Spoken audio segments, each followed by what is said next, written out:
Hey! Yeah, get on with the video and all. I understand. Just give me 1 second. I've been ill recently, so my voice isn't quite what it always is.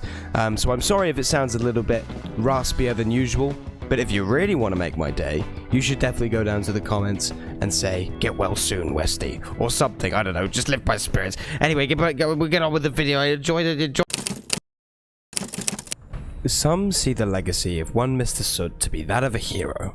Others see it to be a tragic tale of insanity. Some forgave his actions once a certain specter did his best to apologize, and, well, others did not. But all that knew Wilbur just before he died, even if in support of his final actions, would agree that it was the final destination on a road to insanity.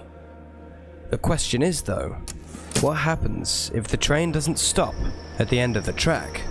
What if the train to insanity keeps going? Well, let's find out. Wilbur started his life as a headstrong yet well-intentioned young man. Raised by his father in an unknown land, Wilbur left home and journeyed to the nation of the dream SMP. While he always did his best to be good, he had a radical approach to the rule of law. In fact, he outright disobeyed it whenever he saw there to be a better alternative. This would lead him towards positions of leadership, spearheading movements and rebellions as their idealistic figurehead, stopping at nothing to secure power and freedom. And eventually, he would succeed, claiming independence for L'Manberg. But that is a story for another day. The important part is that eventually, after fighting many battles and singing many songs of revolution, Wilbur lost his presidential seat. It was then that Wilbur began to change. Although it was never really about freedom or morals entirely, there was a small part of Wilbur that still fought to protect his people. All of that changed when he was outcast from his own country. And although he knew he could get it all back if he wanted to, why would he do that just to lose it again? All of this time and effort undone by one simple vote. If power is so fragile, then why have it at all? And so Wilbur went from wanting to protect the people of L'Manberg to wanting to destroy it and everything that it stood for. If he couldn't have L'Manberg, nobody could. This is, if I'm gonna press it ever, it's now. And the thing that I built this nation for doesn't exist anymore. The thing I worked towards doesn't exist anymore. It's over. What are you doing? Phil, I've been here so many times.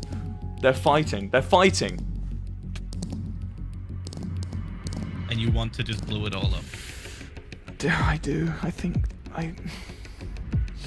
there was a saying, Phil, by a traitor. Once part of L'Manberg. A traitor, I don't know if you heard of Erit. Yeah. He had a saying, Phil. It was never meant to be. Oh my god. You did.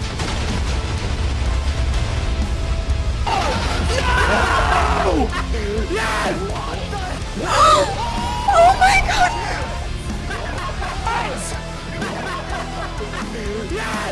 It was done. His life's greatest achievement undone by his own hand. A simple erasure of everything he once stood for, all at the flick of one button. Turning to his father, he begged to go with it. Kill me, Phil. And after taking one look at the destruction his son had caused, and another at the sorrow in his son's eyes, Philzer obliged and drove the sword through his heart.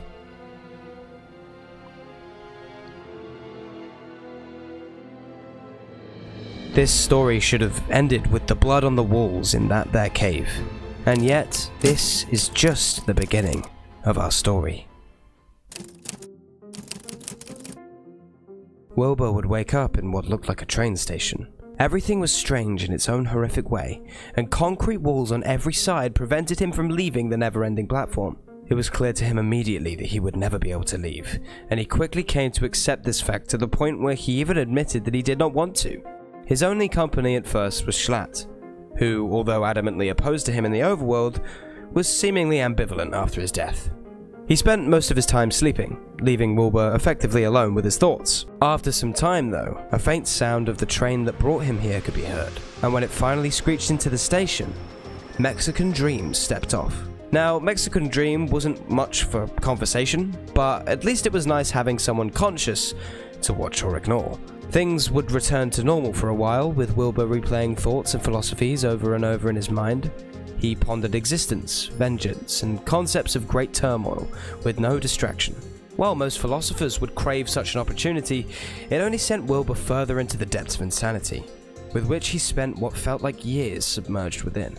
One day though, or at least he thought it was a day as keeping track was hard, a much more memorable face would step off of the train. Tommy had just been killed at the hands of Dream once more, his face battered and bruised into a pulp. While his body laid motionless on the prison floor, his spirit decided to pay the train station a visit. Tommy was obviously disturbed at his new home, and likely freaked out when he first arrived. While initially it was a lot to get over the course of the next 3 months, Tommy would get a real insight into what Wilbur had become. Now, this was not the Wilbur that had founded L'Manberg. This wasn't even the Wilbur that blew it up. This was a Wilbur that had gone insane to the point of no return, and spent almost 13 years stewing and waiting for him to come back. This was so apparent that Tommy, Wilbur's once best friend, went to extreme measures to ensure he would never return, knowing that the damage that Wilbur might do if he was ever to be revived. And then when Tommy was brought back by Dream, it was this obsession with preventing his return that would cause Tommy to organize the murder of Dream, the one with the only power to bring people back. And inevitably, this was exactly what would lead to Wilbur's return. Wilbur sat, as he always did, waiting for nothing in particular, until the faint sounds of a train could be heard. The train came to a halt, screeching as it braked, and the doors opened with a hiss. But this time, out stepped a sobbing doppelganger in a yellow sweater. Wilbur was confused, to say the least, but then he noticed the other difference. This time, the train had a conductor. As the ghost floated past him, barely even acknowledging his presence through the tears, Wilbur turned to the conductor. And as Dream stood there, without a word, he motioned for Wilbur to board.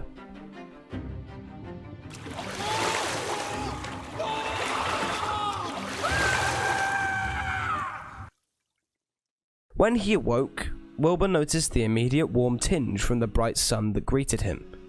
Everything was so colourful, so beautiful, so real. Nothing like the concrete confines he had spent the last 13 years in. Dream had brought him back, freeing him from the prison which he didn't even realise was a prison.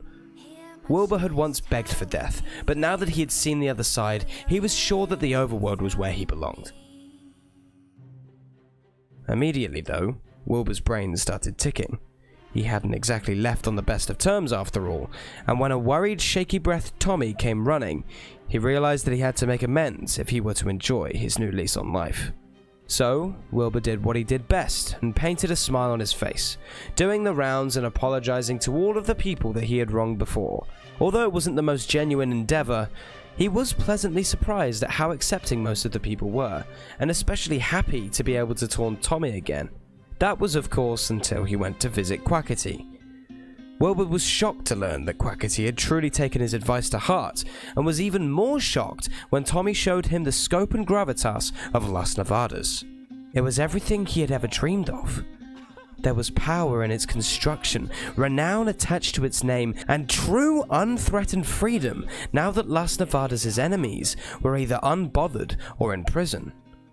In fact, it was so impressive that Wilbur asked to join. I got your book. Oh, right, you got it. Oh, that explains. That's why you're here. Okay. So that's the invitation Wilbur. to work alongside you. I assume I accept.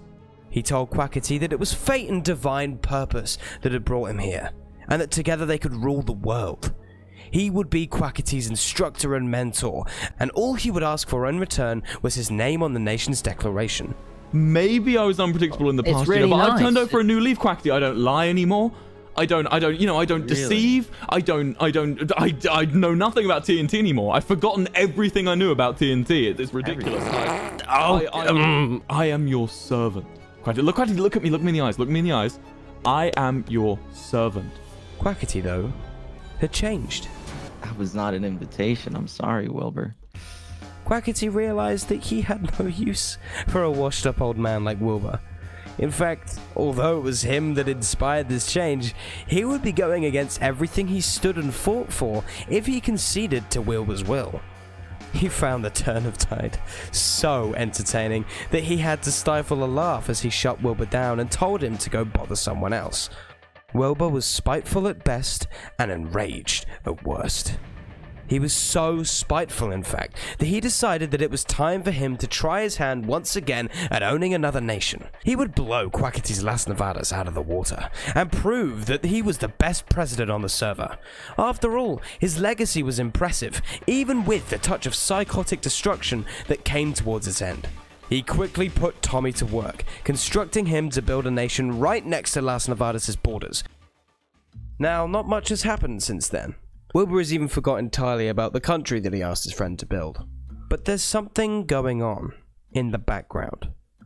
Wilbur claims that he is completely sane and that his new lease on life has made him a better man than ever before.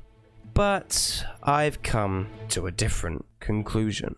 Wilbur claims to be born anew, with a new respect for the world that he inhabits. He claims that the 13 years he spent dead were good for him, and now he is in the best place he could possibly be, and that the insanity that drove him to such extreme measures before was long in the past. He was a changed man. He was here to do good. He was here to do what he should have done in the first place. Well, I think that he is not only lying to those around him, but he is lying to himself. I think that Wilbur is in complete denial of his own mental state, and is simply living off of the euphoria of his recent resurrection. There are moments, like when he instantly started a conflict with Quackity, that suggest his right as rain mentality is nothing but a front, and many moments of silence and quiet contemplation that resemble those of a liar. His once concrete logic is now loosely constructed thought process, protected only by his ability to debate and deflect the words that are thrown at him. And he's contradicted himself so many times that it is hard to decipher what Wilbur really wants and cares about. Wilbur's new black and white moral code is just one example of what I deem to be the side effects of complete madness. And I believe that someday soon, we will see all of the lies and contradictions explode all at once.